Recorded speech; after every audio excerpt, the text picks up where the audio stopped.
Hey guys, I'm sorry that this is really late, but I will be releasing 3 videos later on. I will in a little bit right now. So let's talk about on a Disney film that I actually wanted to do this in, I wanted to talk about this film back in, Disney Part 1 for the Disney animated films. I was back with, when I said I would make some exceptions. Goofy Movie was one of them. And I was gonna actually add this one to the list, but I'm like, you know what? I'll just review it for the live action film. So I'm finally here to talk about it. And on on so a lot of people technically consider this as an animated Disney film. I see where they're coming from actually. Wait, so how can you? I'll actually do a thing like this, like a fairy tale aspect of the animated world. I'll bring it into live action form too. But get the director of a Goofy movie and I'll get Barry Sonnenfeld, the director of Men in Black. I want the Men in Black trilogy to produce this film, and honestly, you not only do you get a great film, you actually get one of the best romantic comedies out there, and actually one of the best live action musicals from Disney, especially when it's coming from composer Alan Menken. So the film is about it starts off with an animated world called Arendelle. No, Andalasia. Where a peasant named Giselle, played by a beautiful Amy Adams, so you may obviously recognize her as Lois Lane from the DC Cinematic Universe movies. So she basically built a statue version of a prince from her homemade essentials. Was her best friend, who was a chipmunk named Pip, played by Jeff Bennett, who played by Peter Puppy from Earthworm Jim himself, of Jeff Bennett. So,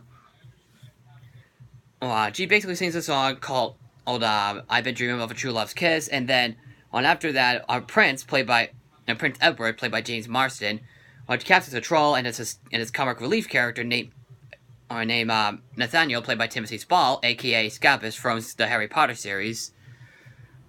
He hears Giselle singing, and then Prince Edward tries to find her, and then Nathaniel releases the troll so that way he can eat her.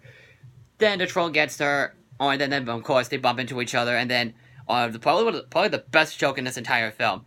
Oh, Giselle, we shall be married in the morning.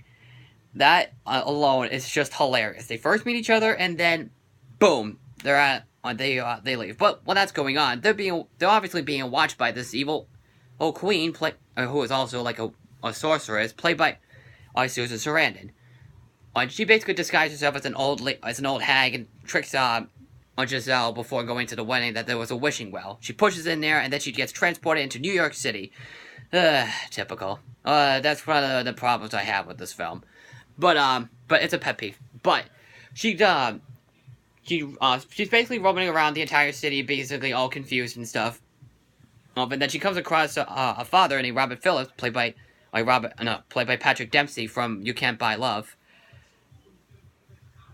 He basically lets Giselle in for a little while, and then the next day she's cleaning up around the house, and then Prince Edward has come down to save her and stuff, and then he's trying to search her, after the working song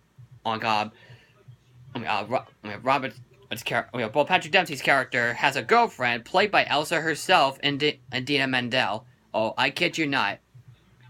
Elsa herself in this film. I didn't even know who she was before until I found out. When I saw Frozen when I was a kid, a few years back. But of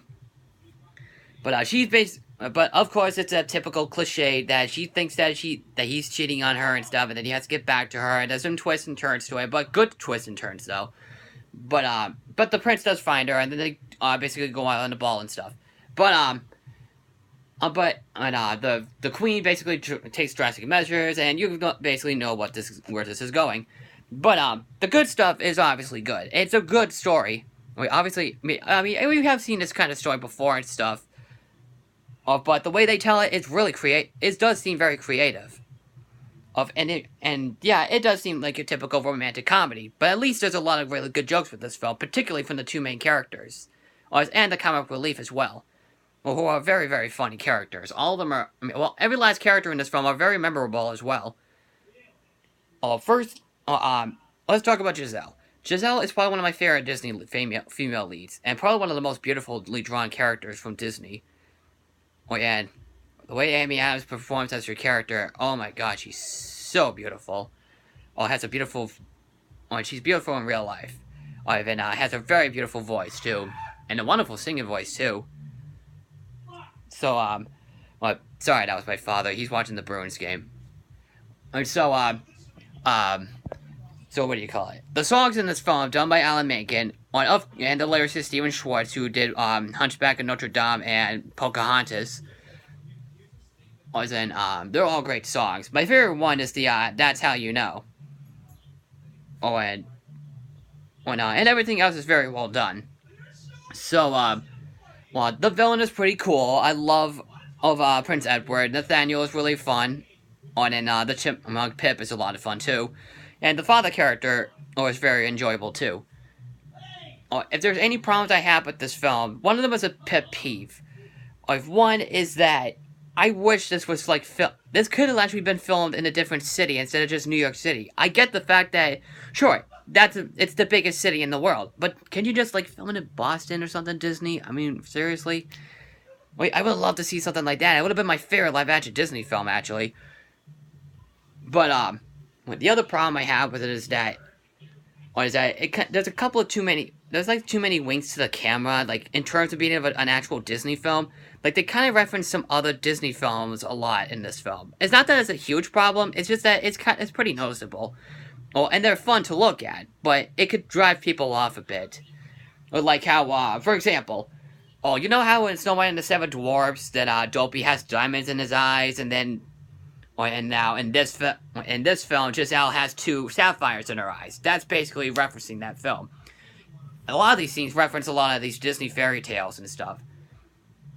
So, while that's not a major problem, it's just it's just pretty noticeable that people might be they can be, like, driven off from this.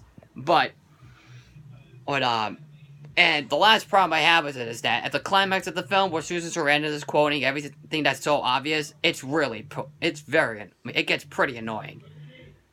I'm like, oh my god, shut the hell up! Oh, man. But luckily, the character does die. I think she's gone. On the way she was, fell down off the Empire State Building. Oh, actually, no. I think she fell off the Empire State Building or the Chrysler Building. I can't remember. But no, actually, she fell off the Chrysler Building. So, the animation, of course, is wonderful. It's beautiful to look at. And actually, I got another nitpick as well, actually. Just one more. The other nitpick I have with it is that I actually would love... I actually want to see, like, if Giselle was still an animated character, or instead of being a live-action character, or, like, go all... I would actually love for them to go all out, like in Roger Rabbit, for example, like, where they went all out with it. But, honestly, that's just a small gripe. This film, Enchanted is a really great film. It's very funny, it has great songs, very lovable characters, or the relationships of them are well done, and it is a very well-written story. And along with some really great looking animation. And really visual, and very nice pretty visuals as well. So, if you haven't seen it yet, definitely check it out, and if you have, comment below, and tell me what you think. Click like in this video, follow me on Twitter, Facebook, and Stardust. Don't forget to subscribe. I'm the Bostonian Critic, and I'm signing out, and I will see you in a little bit. Take care.